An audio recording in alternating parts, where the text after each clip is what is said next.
बड़ी खबर आ रही है। आज बीजेपी की राष्ट्रीय कार्यकारिणी की बैठक हैदराबाद में होनी है। इसमें पीएम मोदी, अमित शाह, राजनाथ सिंह के साथ बीजेपी अध्यक्ष जेपी नड्डा भी शामिल होंगे। आज पहले नड्डा पदाधिकारियों के साथ बैठक कर रहे हैं, जिसकी तस्वीरें इस वक्त आपके सामने हैं। हाई लेवल बैठक के लिए हैदराबाद में खास तैयारियां की गई हैं। पूरी तरीके से हैदराबाद में इस वक्त आपको भगवा रंग नजर आएगा। भगवा रंग में रंगा हुआ है हैदराबाद। तस्वीरें आप देख रहे हैं। प्रधानमंत्री नरेंद्र मोदी भी यहां पर पहुंचेंगे, अमित शाह भी शामिल होंगे, जेपी नड्डा इस वक्त पहुंच चुके हैं। किस तरीके से मिशन साउथ को आगे बढ़ाते हुए आगे की रणनीति तय होनी है, इसके लिए भी ये 2 दिन की कार्यकारिणी की बैठक बेहद महत्वपूर्ण होगी। तस्वीरें इस वक्त आप देख सकते हैं। हाई लेवल बैठक के लिए हैदराबाद में खास तैयारियां की गई हैं। सांस्कृतिक कार्यक्रम भी आप देख सकते हैं यहां पर। और फिलहाल पूजा पाठ करते हुए नजर आ रहे हैं जेपी नड्डा। ये तस्वीरें आपके सामने हैं। तमाम केंद्रीय मंत्री भी यहां पर मौजूद रहेंगे। रक्षा मंत्री राजनाथ सिंह भी पहुंचेंगे, गृह मंत्री अमित शाह भी नजर आएंगे, प्रधानमंत्री नरेंद्र मोदी भी एक बड़ी रैली को कल संबोधित करेंगे। लेकिन उससे पहले की ये तैयारियां इस वक्त हम आपको दिखा रहे हैं। कार्यकारिणी की बैठक के लिए तैयारियां की गई हैं। सांस्कृतिक कार्यक्रम भी, रंगारंग कार्यक्रमों का भी आयोजन किया जा रहा है। 2 दिवसीय ये कार्यक्रम रहेगा। मिशन 2023 और 2024 के लिए भी ये बैठक बेहद महत्वपूर्ण मानी जा सकती है। मिशन दक्षिण पर बीजेपी की बैठक, जिसमें किस तरीके से दक्षिण को मजबूत करना है, इसको लेकर भी महामंथन किया जाएगा। हालांकि आज ही प्रधानमंत्री नरेंद्र मोदी इस बैठक में शामिल होने के लिए पहुंचेंगे और कल एक बड़ी रैली को भी वो संबोधित करते हुए नजर आएंगे। 2023 में चुनाव होना है, 2024 में भी लोकसभा का चुनाव होना है। ऐसे में किस तरीके से दक्षिण को मजबूत किया जाए, इस पर पूरा फोकस भारतीय जनता पार्टी का। और इसके लिहाज से अगर इस 2 दिवसीय कार्यक्रम को अगर आप देखें तो बेहद महत्वपूर्ण इसके सियासी मायने भी हैं।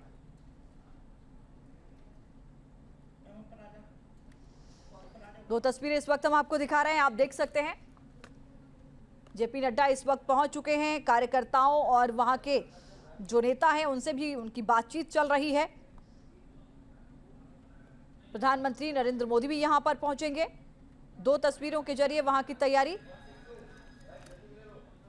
विकास चंद्रा इस वक्त हमारे साथ जुड़ चुके हैं। विकास, क्या कुछ जानकारी इस पूरी कार्यकारिणी की बैठक को लेकर?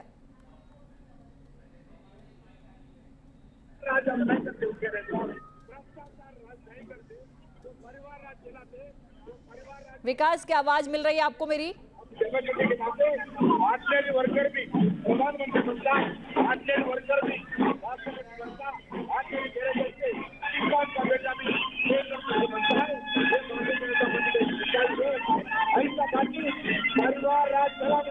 विकास, माफी चाहूंगी, आवाज आपकी स्पष्ट नहीं आ रही। क्या कुछ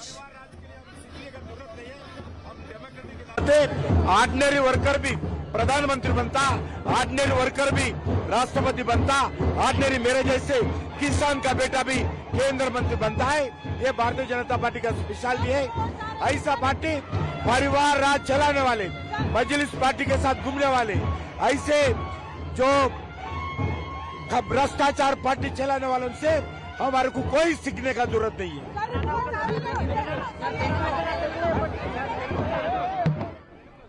तो भारतीय जनता पार्टी की तैयारी क्या है वो भी बताया जा रहा है। जो मौजूदा सरकार है उस पर भी निशाना साधा जा रहा है। तेलंगाना की राजधानी हैदराबाद में भारतीय जनता पार्टी की राष्ट्रीय कार्यकारिणी की 2 दिन की ये बैठक होने जा रही है। इस बैठक में यूपी के मुख्यमंत्री भी शामिल होंगे। ये भी एक बड़ी अपडेट आपको बता दें। खबर ये आ रही है कि योगी आदित्यनाथ भी इसमें शामिल हो सकते हैं।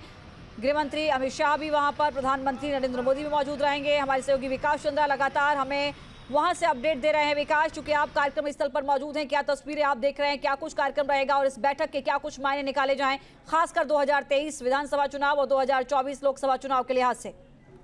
देखिए, सबसे बड़ी बात है कि तेलंगाना में जो चुनाव है उससे बीजेपी को बहुत ज्यादा उम्मीद है और यही वजह है कि तेलंगाना में बीजेपी ने अपने राष्ट्रीय कार्यकारिणी की बैठक का आयोजन किया है और इसकी बहुत भव्य तैयारी बीजेपी ने की है ताकि ये संदेश जाए और एक ऐतिहासिक बैठक ये साबित हो, क्योंकि बीजेपी की इच्छा है कि तेलंगाना में किसी तरीके से भगवा ध्वज लहरा जाए। तो 2 दिवसीय जो राष्ट्रीय कार्यकारिणी की बैठक है उसकी शुरुआत हो चुकी है। बीजेपी के राष्ट्रीय अध्यक्ष जेपी नड्डा फिलहाल पदाधिकारियों की बैठक कर रहे हैं। पदाधिकारियों की बैठक खत्म होने के बाद राष्ट्रीय कार्यकारिणी की बैठक खत्म होगी। लगभग उसमें 350 बीजेपी के नेता और कार्यकर्ता शामिल होंगे, जिसमें प्रधानमंत्री नरेंद्र मोदी सहित सभी दिग्गज नेता मौजूद रहेंगे। और आज अध्यक्षीय भाषण नड्डा का होगा और कल कार्यकारिणी की बैठक में प्रधानमंत्री मोदी का समापन भाषण होगा। उसके बाद प्रधानमंत्री मोदी यहाँ एक जनसभा को भी संबोधित करने वाले हैं ऐतिहासिक परेड ग्राउंड में। तो कह सकते हैं कि जो बीजेपी ने अपनी पूरी ताकत झोंक दी है इस राष्ट्रीय कार्यकारिणी की बैठक में, ताकि ये सफल हो और ऐतिहासिक हो, और बहुत भव्य तैयारी इसकी की गई है। लेकिन जो एक कि लगातार बीजेपी के नेता जो है यहाँ के मुख्यमंत्री केसीआर पर निशाना भी साध रहे हैं, क्योंकि वो प्रधानमंत्री को रिसीव करने एयरपोर्ट पर नहीं जा रहे हैं। और बहुत रंगारंग और भव्य कार्यक्रम का आयोजन यहाँ पर किया गया है। जी विकास, मैं समझना चाहूंगी आपसे थोड़ा सा, क्योंकि सियासी मायने इसके क्या है। खासकर मैं हैदराबाद की बात करूं तो जाहिर है कि कैसे AIMIM का गढ़ कहा जाता है और यहाँ पर किस तरीके से घेरने की तैयारी है। जाहिर है कि दक्षिण के 5 राज्यों में 100 से अधिक लोकसभा की सीटें आती हैं। क्या माना जाए कि ये बताता है कि किस तरीके से दक्षिण को फतह करने के लिए तैयारियां अभी से शुरू कर दी भारतीय जनता पार्टी ने? जी निश्चित तौर पर, क्योंकि कर्नाटका के बाद अब बीजेपी को सबसे ज्यादा उम्मीद जो है वो तेलंगाना से है। तेलंगाना से बहुत ज्यादा उम्मीद है और बीजेपी चाहती है कि तेलंगाना में 2024 है उसके लिए पहले से राजनीतिक भूमि तैयार हो जाए। 2023 में यहाँ विधानसभा चुनाव होने वाले हैं, तो 2023 में बीजेपी को यहाँ सफलता मिले। और यहाँ की जो राजनीतिक जमीन है बीजेपी ये मानकर चल रही है। बीजेपी के कई नेताओं से मेरी बात उन्होंने कहा